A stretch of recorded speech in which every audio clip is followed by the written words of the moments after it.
नाज़रीन, जैसा कि हमने आपको बताया कि आज चरखी दादरी में दो महापंचायत होना है, जिसमें राकेश टिकैत भी हिस्सा लेने वाले हैं। चलिए इसी के ताल्लुक से मजीद अपडेट हासिल करेंगे हमारे रिपोर्टर जगबीर से। जगबीर, आपसे जानना चाहेंगे इस वक्त आप कहां पर मौजूद हैं और वहां महापंचायत को लेकर क्या कुछ तैयारियां नजर आ रही हैं? जी ना, आज की जो महापंचायत अगर उसकी बात करें तो आज जो महापंचायत है वो भिवानी दादरी के बीच में जो पिपलाना टोल पड़ता है हाईवे के ऊपर, उसके ऊपर ये महापंचायत होनी है, जिसमें भारतीय किसान यूनियन के राष्ट्रीय प्रवक्ता राकेश टिकैत पहुंच रहे हैं। अगर बात करें उनकी तैयारियों की लेकर तो यहाँ पर जो स्थानीय किसान नेता है उन्होंने पूरी तैयारी की है।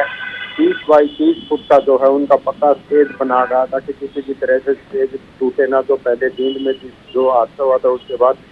और बात करें तो इसमें स्थानीय किसानों के 100 गांव के जो किसान हैं उनकी सीधी भागीदारी की गई है। 25 गांव के किसान जो अपने घरों से खेतों से सरसों का हरा साग और अन्य हरी सब्जी लेकर आएंगे। 25 गांव के लोग जो हैं हलवा पूरी और रोटियों के लिए जो आटा लेकर आएंगे और 25 गांव के जो लोग हैं वो लस्सी लेकर आएंगे। इसके साथ ही 25 गांव के 5-5 गांव के अलग अलग युवा और जो महिला हैं वो 200 वॉलंटियर तैनात किए गए हैं जो हर तरह की व्यवस्था संभालेंगे। जगबीर, आपसे ये भी जानना चाहेंगे इस महापंचायत को देखते हुए वहां पर इंतजामिया यानी एडमिनिस्ट्रेशन की तरफ से क्या कुछ सिक्योरिटी के बंदोबस्त? जिस प्रकार से किसानों ने अपनी पूरी व्यवस्था की है उसी प्रकार से प्रशासन और पुलिस ने भी अपनी पूरी तैयारियां की गई हैं।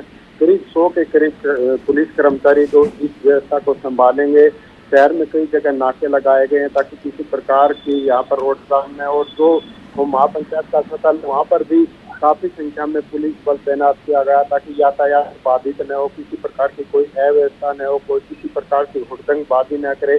यानी कि कह सकते हैं कि किसान और प्रशासन दोनों अपनी तैयारियां मुस्तैद किए हुए हैं। अब देखना होगा कि जो महापंचायत, बिल्कुल ठीक आपने कहा कि अब से कुछ ही देर बाद होने वाली महापंचायत पर सभी की नजरें लगी हुई हैं। बहुत बहुत शुक्रिया अदा करना चाहेंगे जगबीर आपका तमाम तर जानकारी के लिए।